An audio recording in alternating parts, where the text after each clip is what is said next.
আসন উপনীত কালে হঠাৎ যেন সিংহাসনটা এমনই ভাবে কেঁপে উঠল। না জানি আমারও বুঝে এই স্বর্গধামে ঘটিবে কোনো অমঙ্গল। না না, আমি অমঙ্গলের চিন্তা করব না। আমি মাতুলিকে স্মরণ করি না কেন? মাতুলি, কিন্তু ও কি?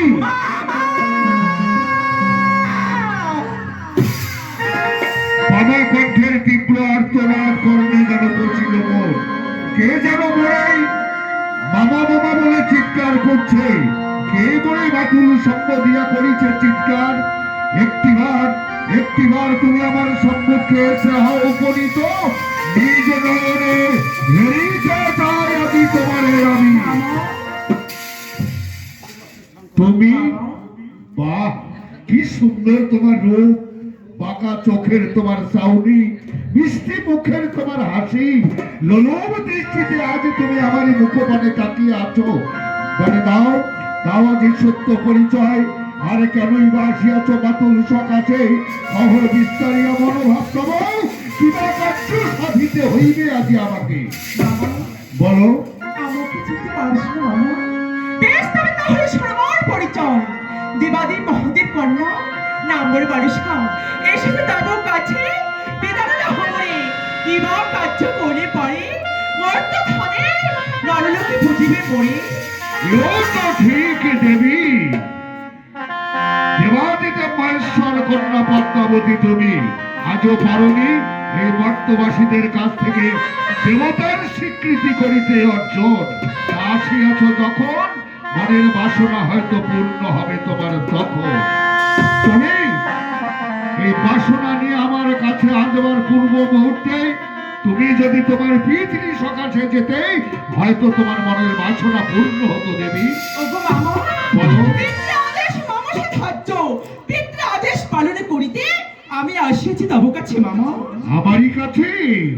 কিন্তু কিন্তু কিবা কারণে ওই মর্তধামে তুমি দেবীত্বে করিবে অর্জন? ওগো মামা, তাই তো আমি আসিয়াছি তব কাছে। এই সময়ে করো মামা এক বসন্ত উৎসবের আয়োজন। বসন্ত এই উৎসব? সভামাঝে করিবে নৃত্য সান্নিধ্য গীত, সকলে দেবদেবগণকে সভামাঝে করিবে নিমন্ত্রণ। তারপর? আর আমি করিব নারীভঙ্গ, সেই সুযোগে দাঁড়িবে অভিশাপ। আর সেই অপরাধে আমার মহিমা প্রচারের জন্য নিয়ে যাব ওই মত্তধাম। বাহ, অনিরুদ্ধ উষা পবিত্র জীবন দুটি স্বর্গের পূর্বসিদ্ধয় দেবতাদের মনোরঞ্জনকারী কারিণী। এদেরকে তুমি লয়ে যাবে এই মর্তধামে। কিন্তু যে উপায় তুমি আজ আমার সম্মুখে করিলে প্রকাশ, ওগো দেবী, জানি না তোমার মনের বাসনা পূর্ণ হবে কিনা। যে জালটাকে আজ তুমি বিস্তার করতে চলেছ এই জালটাকে তুমি গুছিয়ে দিতে পারবে কিনা জানি না। তবে তোমার দেবীত্ব অর্জন করবার জন্য মাতুল সকাশে আসিয়াছ যখন, তাই হবে আমি করিব দেবসভার আয়োজন। দেবসভা মধ্যে ৩৩ কোটি দেবতাগণ থাকবে উপনীত দেবতাদের সম্মুখে নৃত্য গীত পরিবেশন করবে ওই অনিরুদ্ধ উষা। নৃত্য গীত পরিবেশনকালে যথাসময়ে যথাস্থানে হইয়া উপনীত করিতে পারো যদি ওদের দুজনের তালভঙ্গ, হইলে তালভঙ্গ দাঁড়িব ওদের দুজনকে আমি উগ্র অভিশাপ দাঁড়িলাম তোমারে আজই আমি প্রতিশ্রুতি। বেশ বাবা বেশ, যথাদেশ অক্ষরে অক্ষরে আমি পালন করিব। তাই তো যাওয়ার ভেবে তব চলে পাবো। আমারও জানাই শত শত আশীর্বাদ করছি, কল্যাণ হোক, দীর্ঘায়ু হও তুমি।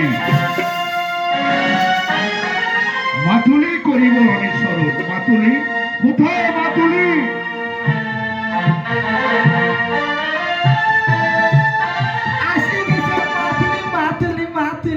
মাতুলি, আমি তোমারে স্মরণ করিয়েছি। শোনো মাতুলি, এইভাবে কত দৈত্য দানব স্বর্গরাজ্য করি আক্রমণ, সবারই রয়েছে লোভ। এই ইন্দ্র তো লোভিবার তরে মাতুলি। তাই আমি আমার মনকে বিচলিত করব না। আমি আমার মনকে আনন্দ দেওয়ারই জন্য আমি একটি কাজ করতে চাই মাতুলি। কি? শোনো মাতুলি, করিতে চাই আমি দেবসভার আয়োজন। আর দেবসভা মাঝে 33 কোটি দেবতাগণ থাকবে উপনীত। উপনীত দেবতাদেরকে নিয়ে আমরা আনন্দ উপভোগ করব। আর আনন্দ উপভোগ করবার তরেই এখানে উপনীত থাকবে স্বর্গের উপস্থিত হয় ওই অনিরুদ্ধ উষা। তারা দুজনে করিবে নৃত্য গীত পরিবেশন। তুমি কেমন ভাবছো মাতুলি? তাই যদি হবে, জানিলে যদি আদি তুমি প্রতিশ্রুতি, তাহলে আমার আদেশেই ছুটে যাও মাতুলি 33 কোটি দেবতাদের পাশে গিয়ে একে একে সকল দেবতারে জানাবে আমন্ত্রণ। আমন্ত্রণে জানিয়ে পরিশেষে অনিরুদ্ধ উষা ওদের দুজনকে তুমি আমন্ত্রণ জানাবে। এটাই রইল আমার আদেশ মাতুলি।